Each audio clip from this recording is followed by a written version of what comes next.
bukan. Mereka mencari masalah. Di kota ini masalahnya apa ya? Allah. Masalahnya apa ya? Cari terus masalah. Aktif ya? Aktif cari masalah. Kita ini ketemu, kita senang kalau ada orang mau cari masalah tuh.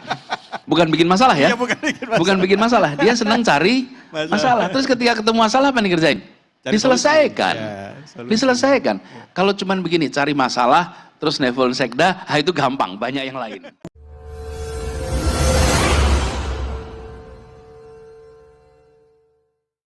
Betul.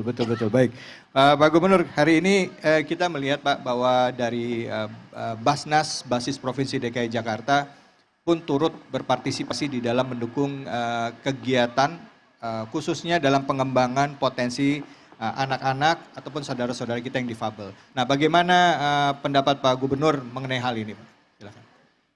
Itu tadi saya bilang ini bagus sekali. Ya. Dan kalau kita bisa kolaborasi dalam banyak hal ya. Ya. Pemerintah itu memiliki kewenangan, Ya. memiliki aset, punya fiscal power. Ya. Tapi tidak selalu kita punya kelenturan untuk bisa bergerak cepat di dalam aspek pembangunan. Karena semuanya harus masuk perencanaan, harus masuk, prosesnya panjang tuh. Anggaran segala macam ya. Di sisi lain ada institusi basis Basnas nih, DKI Jakarta, yang cikal bakalnya Badan Amil Zakat ya ini di Indonesia nih, itu bisa punya kelenturan, kecepatan, ketika ada kebutuhan-kebutuhan yang mendesak, mereka bisa bergerak. Nah ini kerja bersama ini sekarang berjalan dengan amat baik. Kita ketemu dengan situasi ada musibah kebakaran, lalu kerja bareng nih antara jajaran kota dengan basis Basnas. Nah sekarang juga kita menyaksikan di tempat ini, jadi kami berharap ini bisa diteruskan. Dan saya secara pribadi ingin sampaikan terima kasih dari era Pak, ini satu generasi sebetulnya mereka semua ini. Allah yarham Pak Kiai Lutfi Fatullah, Pak Abu Bakar, Pak Saad, Pak Nur Alam Baktir, Bu Rini, itu semua adalah generasi baru pengelola basis. Saya mengalami betapa generasi baru ini inovatif, selalu membuat terobosan. Pak Sekda merasakan ya Pak Sekda, betapa generasi ini ketemu dengan banyak sekali.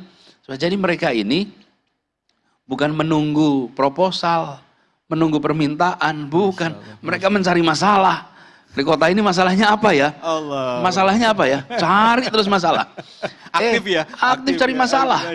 Kita ini ketemu, kita senang kalau ada orang mau cari masalah tuh. Bukan bikin masalah ya? Bukan bikin masalah. Dia senang cari masalah. Terus ketika ketemu masalah apa yang dikerjain? Diselesaikan. Diselesaikan.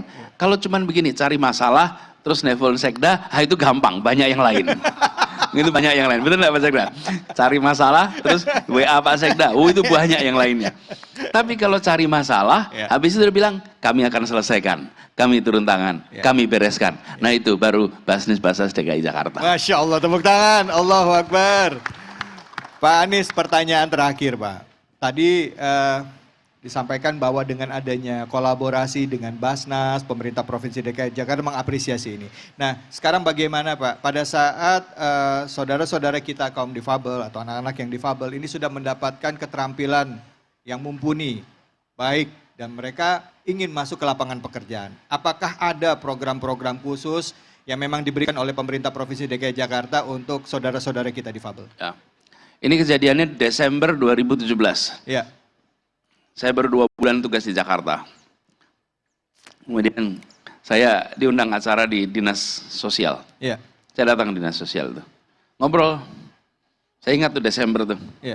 Lalu setelah diskusi ngobrol, saya tanya ini selesai pendidikan, ini tempatnya Jakarta Barat. Apa ya Bu ya tempat di sana tuh? Panti ya kalau nggak salah. Di panti kita. Kemudian bicara tentang lapangan pekerjaan. Ketika bicara lapangan pekerjaan, mereka mau pada kemana nih setelah selesai? Iya, betul. Ternyata sangat menghadapi tantangan. Tidak banyak perusahaan yang mau terima. Dan pulang dari tempat itu, saya ingat sekali, pulang dari tempat itu, pulang langsung saya ajak bicara dengan asisten Kesra, kita siapkan peraturan baru di DKI, dan itu mulai berlaku 2018, bahwa setiap rekrutmen pegawai di DKI, 1% dialokasikan untuk penyandang disabilitas. Subhanallah, tepuk tangan. 1% disediakan buat penyandang disabilitas. Harus. Sehingga mereka punya tempat, mereka punya ruang. Dan ini adalah sekali lagi, ini adalah bagian dari kita memberikan kesetaraan kesempatan, kesetaraan perlakuan kepada semua. Nah, saya ingin sampaikan kepada semuanya, memang ada penggunaan istilah difabel dan disable. Sebagian dari teman-teman penyandang disabilitas ini tidak mau disebut difabel. Sebagian mereka mengatakan kami itu bukan difabel, kami ini memang disable. Jadi kalau pakai kursi roda tidak bisa gerak, ini bukan different ability. Saya memang disable, saya nggak bisa naik tangga. Ya, jadi saya juga waktu itu saya selalu menggunakan istilah difable. Sampai bertemu dengan teman-teman penyandang disabilitas yang memprotes saya, Pak Gub, kami ini bukan different ability, kami memang disable, karena itu Bapak harus bangun fasilitasnya, karena kami memang disable, nggak bisa kami gitu. Itu sebabnya saya sering gunakan istilah itu interchangeably. Gonta ganti itu. Ada masa di mana kita sampaikan ini adalah disable, ada masa ini kita gunakan ini difable. Orang yang memang memiliki kemampuan yang berbeda. Kalau ini sebagian disable, itu sebabnya jangan sampai mereka yang merasa disable itu tidak diberikan ability, dukungan untuk mereka bisa bergerak. Tapi satu hal yang saya ingin tambahkan. Lihat ya tadi turunnya Fajar di sini. Turunnya Fajar di sini.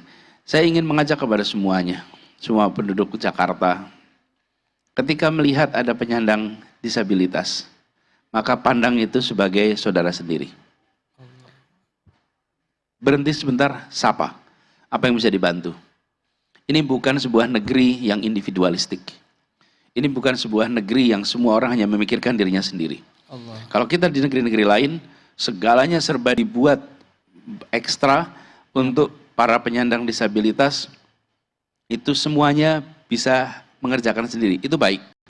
Hari ini kita belum punya itu. Dan membuat seluruh kota menjadi bisa difasilitasi untuk semua orang, itu perlu waktu yang amat panjang.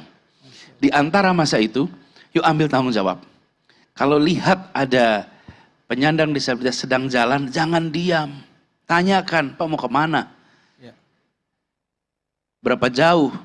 Jadi pandang itu sebagai saudara. Lihat ya tadi, mau turun dibantu.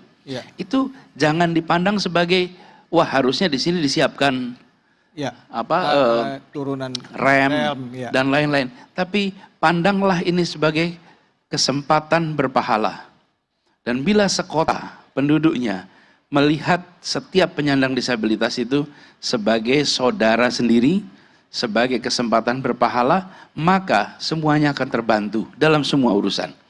Jadi itu pesan saja untuk kita semua. Dari peristiwa tadi aja lihat, satu langsung maju ke depan, langsung ikut bantu. Lakukan itu kapan saja, di mana saja, pada 4 kelompok tadi. Lansia, anak, penyandang disabilitas, dan ibu hamil. 4 itu penting. Kalau 4 itu kita bantu urusin, insya Allah kota ini aman, berkah buat semua. Amin, ya Rabbal Alamin. Kita beri tepuk tangan yang meriah sekali lagi. Ya Allah, inspiring sekali obrolan kita pagi hari ini ya. Untuk